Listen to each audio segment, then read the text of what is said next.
जयगुरुनी दोस्तों, डूंगरपुर थी हमें आज उज्जैन महाकाल मंदिर ने पासे गोपाल मंदिर दर्शन करवा गया। दोस्तों मैं आज आपने गोपाल मंदिर नो एक बहुत सुंदर नज़ारो दिखाऊंगा। गोपाल मंदिर नो इतिहास ने बारे में जानकारी लूँगा ने आपने बताऊंगा कि गोपाल मंदिर ने हूँ है। गोपाल मंदिर के बारे में पूर्व में आपको गोपाल मंदिर में ले जा रहा हूँ। तो चले दोस्तों, आपने उज्जैन मध्य प्रदेश के राज्य में गोपाल मंदिर में आपने दर्शन करावी रहो। तो चलें अपन मिलते हैं आगे गोपाल मंदिर के अंदर जाकर भगवान के दर्शन करावा आपने। तो चलो दोस्तों, तेरे आखिर में आपने लेने जा रहा हूँ। तो चलें अंदर जाकर भगवान के दर्शन करते हैं। और यहाँ पर तीर्थ स्थान के अंदर गोपाल मंदिर एक विशेष महत्व रखे दोस्तों। तो चलते हैं यहाँ पर आप गोपाल मंदिर आए थे कि भगवान ना फूल वगैरह नो श्रृंगार नो सामान मिलेगा।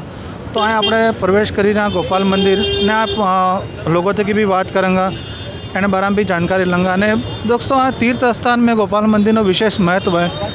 ये आए बहुत ही सुंदर आए का लुक भी है। ने वास्तव में आए ने मंदिर ने खूब ख्याति है पूरा देश विदेश में। न आए अक्सर आपने पूरा मार्केट नो नज़ारा भी मैं बता ही रहा हूँ गोपाल मंदिर नो। तो अपन अब चलेंगे अंदर जाइने तो अपन दर्शन भी कराऊँगा। चलते हैं दोस्तों अब गोपाल मंदिर की तरफ।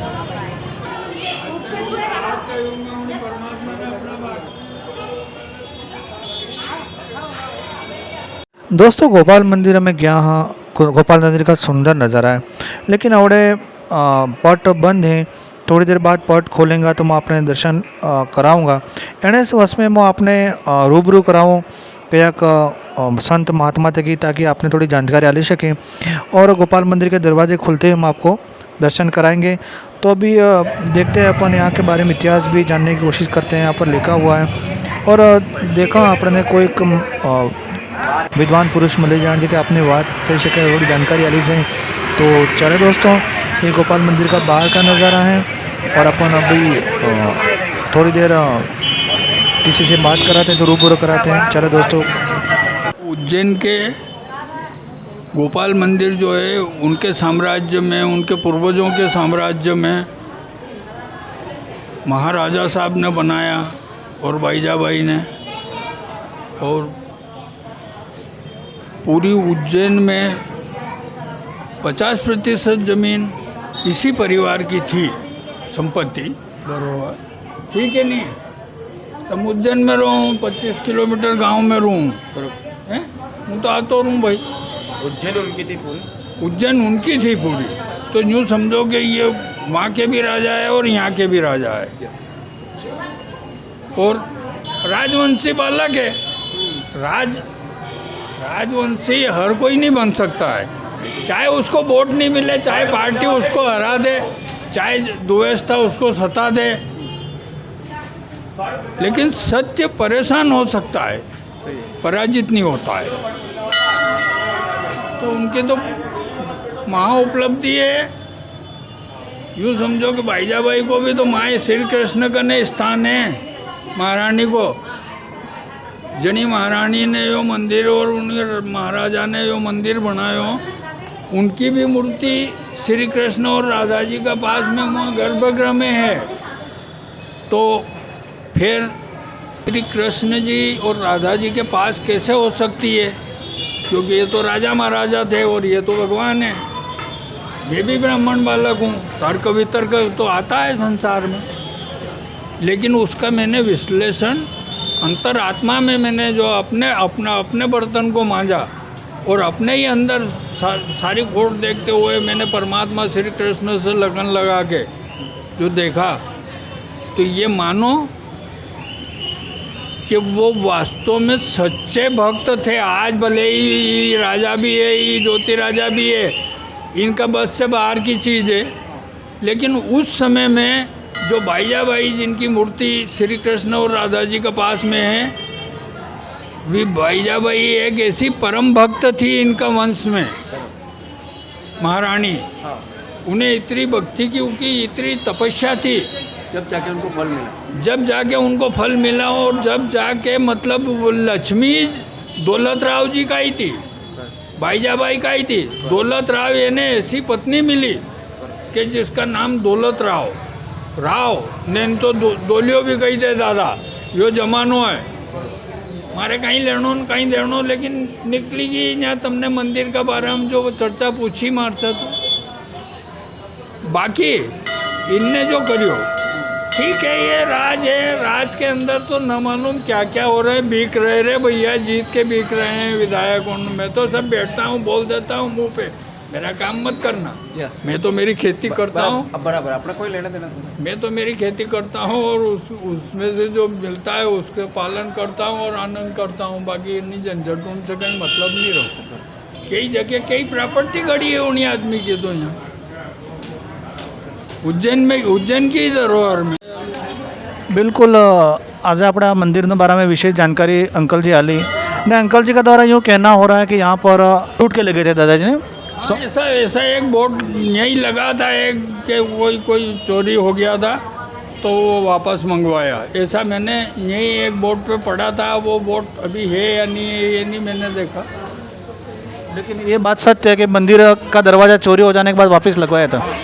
आज मैं तो कुछ ब्राह्मण बालक हूँ, कुछ बोलने में हिचकिचाता तो नहीं हूँ मैं, और सत्यवाणी बोलता हूँ, लेकिन इस बारे में हमें क्या मतलब। रामायण में लिखा है तर्क वितर्क करना नहीं नाना और सुगम काम करके घर आना।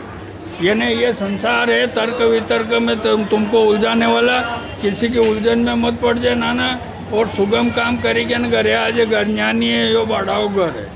चलो बहुत अच्छी बात बताएं बाबूजी। हम डूंगरपुर बांसवाड़ा ऐसे आए थे गोपाल मंदिर के दर्शन करने, तो हमारे डूंगरपुर बांसवाड़ा वाले लोगों के लिए कुछ बढ़िया सा बात बता के जाएं आप। नहीं, आप लोगों को धन्यवाद है, और आपका क्षेत्र भी बहुत यहाँ से लंबा पड़ता है, लेकिन आप इस क्षेत्र का आपने भ्रमण किया, ये भी एक बहुत बड़ी बात है। और उस परमपिता परमात्मा पर ब्रह्म की द्वारकाधीश की कृपा है और उस महाकाल की कि जो आप उज्जैन में पधार गए, नहीं तो बाकी इनकी आज्ञा अगर नहीं हो तो आ नहीं सकता है यहाँ कोई। यहाँ का जैसे मुख्यमंत्री मोहन जी यादव, तो ये क्या है कि ये तो प्रॉपर यहीं के रहने वाले हो गए पुराने। बिल्कुल बिल्कुल पंडित जी ने बताया कि यहाँ कोई राजा रात विश्राम नहीं कर सकता है, ऐसा तो मानना है। हाँ, ऐसा मानना है। कई राजा महाराजा यहाँ से बाहर कहीं भी कालोदिया पैलेस है या विश्राम गृह में, वहीं राजा महाराजा ठहरते थे, यहाँ रात नहीं रहते हैं। लेकिन ये मुख्यमंत्री महोदय हमारे इस उज्जैन जिले के ही हैं। अब ये यही इन्हीं के पास बाबा ने इनको बसाए हैं, तो इनको रात रहने का अधिकार भी है, क्योंकि ये गृहस्थाश्रम में है। बिल्कुल बिल्कुल, यहाँ कहते हैं कि यहाँ रात कोई राजा नहीं रुक सकता है, लेकिन मुख्यमंत्री महोदय तो उज्जैन के ही निवास रहते हैं, इसलिए यहाँ रात रुकते हैं। बिल्कुल अंकल पंडित जी ने सही बात बताई। तो अब मंदिर खुल गया तो शायद मंदिर के दर्शन करवाने में आपको ले चलता हूँ। छोटा सा ज्ञान है। और मेरा जो चलो बाबूजी आपका परिचय बताएं, थोड़ा नाम बताएं। मैं शिवनारायण शर्मा, गांव बुक्की, तहसील तराना, जिला उज्जैन, थाना कायथा। बहुत ये बाबूजी ने बहुत सुंदर बात बताई अपने मंदिर के बारे में। हम आपको ले चलते हैं अब सीधे मंदिर में जो भगवान के दर्शन नाला दिलाते हैं। चलो दोस्तों आगे चलते हैं। बिल्कुल बहुत सी दर्शन करने आ रहे हैं। बाबूजी ने बताया कि एकादशी लगने के बाद बोलते हैं भगवान का विश्राम है और भगवान विश्राम पे चले जाते हैं। अब सारा महाकाल महाराजा के हाथ में आ जाता है। हाँ, सारा जगत का भार बाबा महाकाल के अधीन रहेगा जब तक ये नहीं देव उठने 11 तक नहीं शयन से उठेंगे। ये जवाबदारी बाबा महाकाल की है और बड़ा दयालु है। और वो तो सावन आ गया है तो घूमेगा, भ्रमण करेगा, हर जनता को जिसके भाग्य में जो है वो देता रहेगा। बस जय राम जी की। बिल्कुल बिल्कुल, महाकाल की महिमा बहुत अच्छी बताई। और बाबूजी 11 का क्या महत्व है, थोड़ा इस देवजुली 11 का थोड़ा महत्व बताएं। देवजुली 11 का महत्व थोड़ा प्रकाश डालें। ये एक ऐसी 11 है कि जो ऐसी तपस्या करी थी कि जो काल के मुंह में से भी पति को छुड़वा के लिए, और बड़ी 11 है। और देव शयनी है, देव का आराम, और सारा पृथ्वी का भार, चाहे विश्व, देश, अमेरिका, इंग्लैंड, जमाना हो, जाति और इन चीज़ों से मैं महत्व नहीं रखता हूँ। ये तर्क वितर्क में मेरा जो मत उलझता है वो ये है कि जब तक जहाँ तक धरती का कोना है वहाँ तक बाबा महाकाल का ही राज है। और ये जितना भी है राजा महाराजा ने तो बोले बोले मोदी जी थी लगाई नहीं जितना भी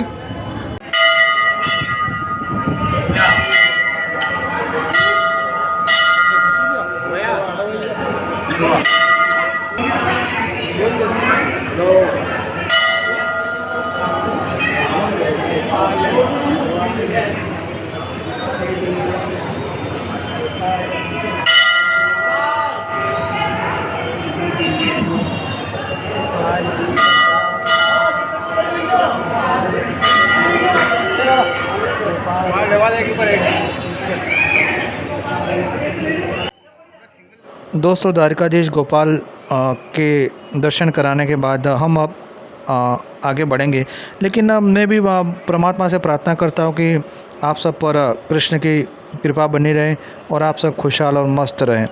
अब गोपाल भगवान के दर्शन हो जाने के बाद, आप सबको दर्शन कराने के बाद अब मैं थोड़ा बाहर का बाज़ार दिखाने की कोशिश कराऊंगा।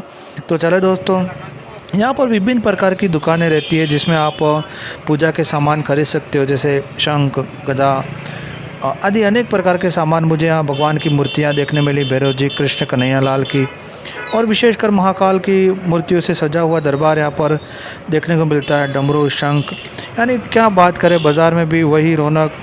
और वाद्य यंत्र जैसे घर की पूजा के लिए, मंदिर की पूजा के लिए अनेक प्रकार रहते हैं। तो दोस्तों मैंने कोशिश करी, आपको अगर ये कार्य मेरा प्रयास अच्छा लगा तो चैनल को सब्सक्राइब करें और वागड़ी भजन चैनल को आगे से आगे शेयर ज़रूर करें, ताकि मुझे हौसला प्राप्त हो और मैं इसी प्रकार की वीडियो आपके लिए लेकर आता रहूं। चले दोस्तों, जय गुरुनी, जय श्री राम, धन्यवाद।